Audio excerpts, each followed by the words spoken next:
आपले प्रतिनिधी स्वप्नील जाधव हे आपल्यासोबत जोडले गेले आहेत।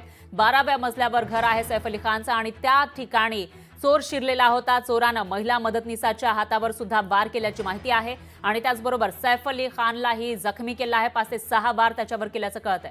पुन्हा एकदा जाऊयात आपले प्रतिनिधी स्वप्नील जाधव यांच्याकडे। स्वप्नील, काय सांगाल? सैफ अली खानच नाही तर त्याच्या घरामध्ये एक जी महिला मदतनीस होती तिच्यावर सुद्धा चोरानं हल्ला केल्याचं कळतंय। तिची स्थिती सध्या कशी आहे आणि एकूणच किती लोक त्याच्या घरामध्ये त्यावेळेला होते, काही माहिती मिळू शकली आहे? स्वप्नील यांचा आवाज आपल्यापर्यंत पोहोचू शकत नाहीये, मात्र या ठिकाणी अनेक सवाल उपस्थित होत आहेत। सैफ अली खान सारखा एक जो मोठा अभिनेता आहे त्याच्या घरामध्ये जेव्हा चोर शिरतो आणि त्याच्यावर हल्ला करून त्याला जखमी करतो, त्याच्यामुळे सवाल उपस्थित होणं हे साहजिक आहे आणि त्याचबरोबर जे सेलिब्रिटीज आहेत, कलाकार आहेत, त्यांच्या मनामध्ये भीती निर्माण होणं ही साहजिक आहे। कारण आपण बघितलं तर मागील अनेक वर्षांपासून सलमान खानला धमक्या येत आहेत। त्याच्या घराच्या बाहेर गोळीबार सुद्धा झालेला होता आणि त्याचबरोबर त्याचे जवळचे मानले जाणारे बाबा सिद्दीकी यांची काही दिवसांपूर्वी हत्या झालेली होती आणि त्याच्यानंतर आता सैफ अली खान याच्या घरामध्ये चोर शिरला आणि त्यानं वार केलेले आहे सैफ अली खानवर। त्याच्या मानेवर सुद्धा वार केल्याची माहिती आहे। 5 ते 6 वार त्याच्यावर केलेत आणि त्याच्यामध्ये सैफ अली खान हा जखमी झालेला आहे। त्याच्यावर सध्या शस्त्रक्रिया सुरू आहे, लीलावती रुग्णालयामध्ये उपचार सुरू आहेत। त्याच्यामुळे अनेक सवाल या ठिकाणी उपस्थित होताना दिसत आहेत। हा चोर नेमका चोरी करण्यासाठीच आला होता का इतर कोणता तरी हेतू त्याचा होता, असाही सवाल उपस्थित होता। दरम्यान ज्या ठिकाणी सैफ अली खानचं घर आहे तिकडची दृश्य आपण बघू शकतोय। अतिशय वर्दळीचा हा रस्ता, या ठिकाणी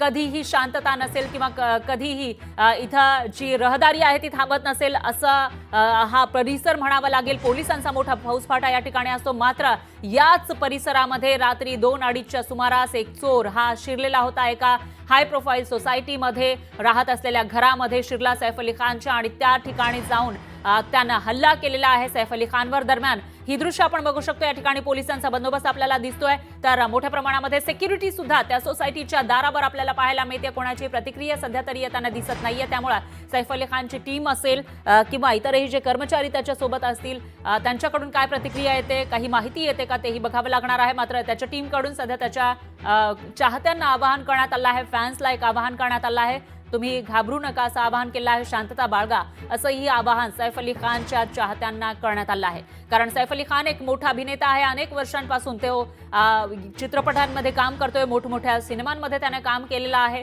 त्याचबरोबर क्रिकेटर आणि नवाब मंसूर अली पतौडी यांचा तो मुलगा आहे, तर अभिनेत्री शर्मिला टगोर यांचा तो मुलगा आहे आणि त्याच्यावर अशा पद्धतीनं हा हल्ला झाला आहे। त्याच्यानंतर सगळ्यांना धक्का बसल्याचं दिसतंय। पुन्हा एकदा जाऊयात आपले प्रतिनिधी स्वप्नील जाधव यांच्याकडे। ते सकाळपासून याविषयीचे अपडेट आपल्यापर्यंत पोहोचवतायत।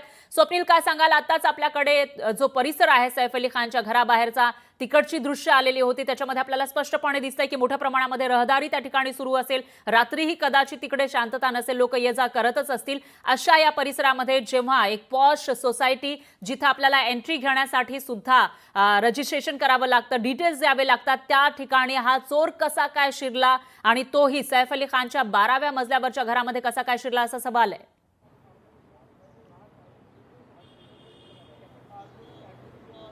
पण नक्कीच याच सवाल म्हणजे याच प्रश्नाचा जो उत्तर आहे ते पोलिसांकडून सध्या शोधण्याचं काम सुरू झालेलं आहे। मुंबई पोलीस असेल, गुन्हे शाखा असेल यांच्याकडून संयुक्त तपास सुरू झालेला आहे। जो रहदारीचा एरिया आहे बँड्रा, हा परिसर हाय प्रोफाईल परिसर मानला जातो आणि याच ठिकाणी अनेक बडे सेलिब्रिटी राहतात, राजकारणी सुद्धा राहतात। मात्र या ठिकाणी काही पोलिसांची गस्त आहे, काही ठिकाणी पोलीस बंदोबस्त सुद्धा लावण्यात येतो। मात्र या सर्वाला भेदून हा चोर नक्की वरती 11व्या मजल्यापर्यंत कसा पोहोचला असा सवाल सर्वांनाच पडलेला आहे। पोलिसांना सुद्धा यामध्ये काही धागेदोरे मिळतात, कारण त्यांचे सुद्धा आता प्रश्न आहेत, त्याच्यावरती त्यांची जी काही शंका आहे ती जवळच्या व्यक्तींवरती सुद्धा पाहायला मिळते। त्यामुळे चोराला आतमध्ये कोणी नेण्यास मदत केली आहे का, चोर आतमध्ये गेला कसा, भिंत चढून गेला की कसा गेला, या सर्वाची प्रश्न आहे, जे उत्तर आहेत ती पोलिसांकडून शोधली जात आहेत। त्यासाठी सीसीटीव्ही फुटेजचा आधार घेतला जातो, त्यासाठी चौकशी सुद्धा सुरू झालेली आहे। मात्र जो रहदारीचा एरिया आणि 11व्या ते 12व्या मजल्यापर्यंत हा चोर गेला कसा असा सुद्धा सवाल या ठिकाणी उपस्थित झालेला आहे। आणि यावेळी खरं तर 2 ते 2:30चा हा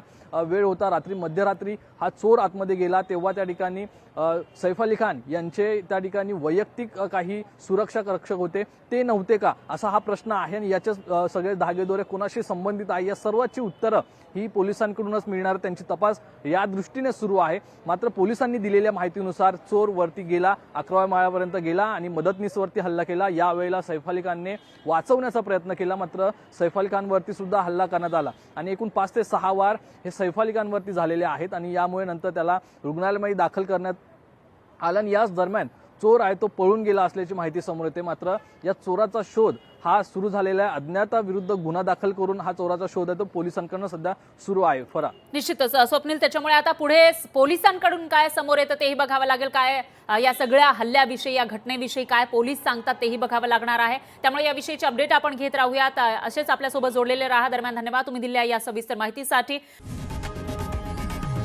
लोकशाही मराठी ऐका, पहा, जागरूक रहा।